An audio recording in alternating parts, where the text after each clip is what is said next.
Salam saudara terkasih dalam Kristus, salam jumpa dalam renungan harian Embun Pagi. Mari tetap menjalani hari-hari kita dan dituntun firman Tuhan sehingga kita merasakan bagaimana Tuhan membimbing, menyertai, dan menguatkan kita di dalam setiap aktivitas kita. Sebelumnya kita bersatu di dalam doa. Damai sejahtera Allah yang melampaui segala akal dan pikiran, itulah yang melihara hati dan pikiranmu dalam Kristus Yesus Tuhan. Amin. Saudara terkasih, firman Tuhan untuk kita diambil dari Yohanes 15 ayat 17. Dalam bahasa Batak Angkola dikatakan, "Nadau pangido aso di paruar damang halahisian portibion, tapiondo nahu pangido, acu di jagohon damang halahi maradopkon si jahati." Dalam bahasa Indonesia, "Aku tidak meminta supaya engkau mengambil mereka dari dunia, tetapi supaya engkau melindungi mereka daripada yang jahat." Demikian firman Tuhan. Saudara terkasih di dalam Kristus Yesus, firman Tuhan kali ini merupakan doa Yesus kepada murid-muridnya. Yesus sudah menceritakan tentang penderitaan yang harus dihadapi oleh anak Allah itu. Kemudian bagaimana dunia menolak anak Allah karena manusia hidup di dalam dunia ini dan akan menolak anak Allah yang tidak dari dunia. Artinya pengenalan akan Allah begitu gelap bagi mata, hati, dan pikiran orang-orang yang dijumpai oleh Yesus Kristus. Oleh karena itu Yesus berdoa agar orang bisa menerima kemuliaan Allah, menerima anak Allah. Dan kemudian sebagaimana dia adalah yang ditolak oleh dunia ini, Yesus juga melihat bahwa murid-muridnya juga akan ditolak oleh dunia. Karena anak-anak Allah yang mengikut Yesus Kristus atau murid-murid Yesus Kristus itu akan dilihat sebagai yang tidak berasal dari dunia, namun akan tetap di dalam dunia.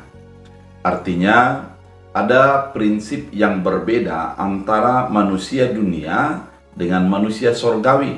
Manusia dunia adalah berorientasi kehidupan kepada dunia itu. Apa yang diinginkan oleh dunia, apa yang menyenangkan bagi dunia, itulah yang dilakukan oleh orang-orang dunia. Sedangkan prinsip daripada orang manusia sorga adalah orientasi berpikirnya, orientasi berpendapatnya adalah sorga. Artinya apa yang berkenan kepada Allah dan yang menyenangkan hati Allah, itulah yang dilakukannya.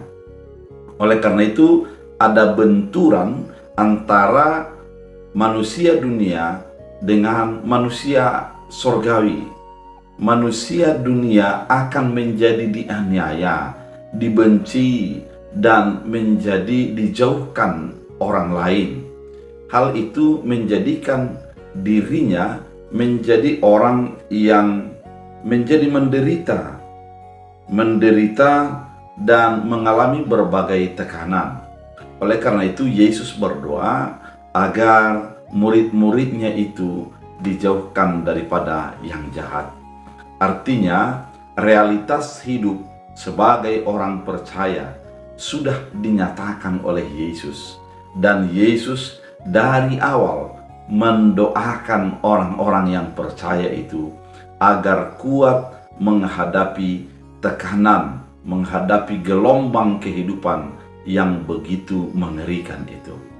Oleh karena itu saudara terkasih, dari kisah ini kita mau diingatkan memang sebagai orang yang sudah memutuskan mengikut Yesus, mari kita sadari kita tidak terlepas daripada tantangan, tidak terlepas daripada penolakan dan kebencian. Namun yang perlu bagi kita adalah mendoakan agar kita mampu menghadapi tantangan dan penolakan itu, agar kita kuat untuk menjalani kehidupan yang sudah diberikan Allah bagi kita, sehingga kita menjadi orang-orang pemenang.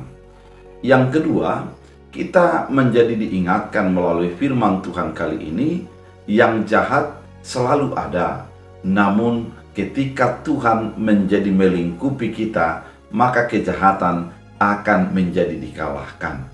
Ketika kejahatan dikalahkan, maka kita adalah sebagai orang pemenang, orang yang menjadi merasakan kebaikan-kebaikan Tuhan dan memuliakan Tuhan di dalam segala hal yang terjadi bagi hidup kita. Dan yang ketiga yang mau diingatkan, bahwa Yesus itu selalu peduli kepada murid-muridnya. Yesus selalu mengingat akan penderitaan dan kesusahan yang dialami murid-muridnya.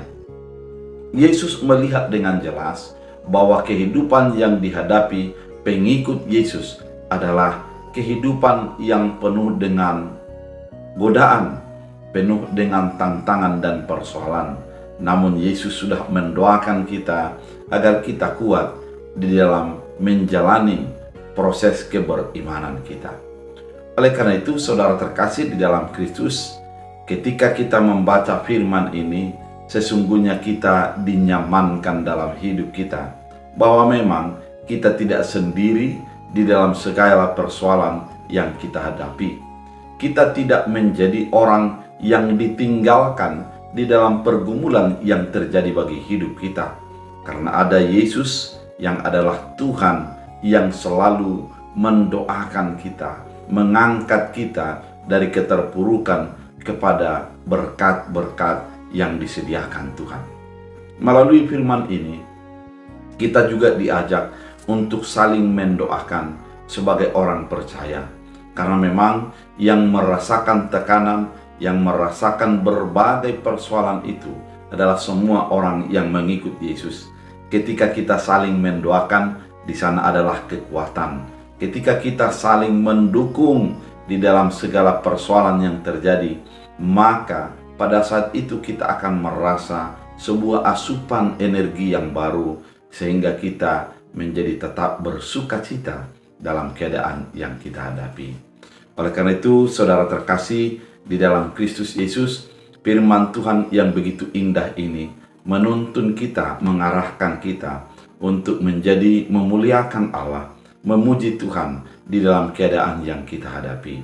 Dengan memuji dan memuliakan Tuhan, kita menjadi merasa kebahagiaan yang begitu luar biasa yang mengawal kita, karena tuntunan Tuhan begitu dahsyat dan begitu baik. Biarlah firman ini menjadi kekuatan dan tuntunan bagi setiap orang percaya bahwa kita dalam penyertaan Tuhan dalam segala hal yang kita hadapi. Kita berdoa. Terima kasih Tuhan, firman ini mengingatkan kami bahwa Tuhan Yesus adalah yang selalu mengawal dan menyertai kami di dalam segala yang terjadi. Biarlah kami selalu menyerahkan hidup dan iman kami dalam penyertaan Tuhan. Dalam Kristus Yesus, amin. Tuhan Yesus memberkati.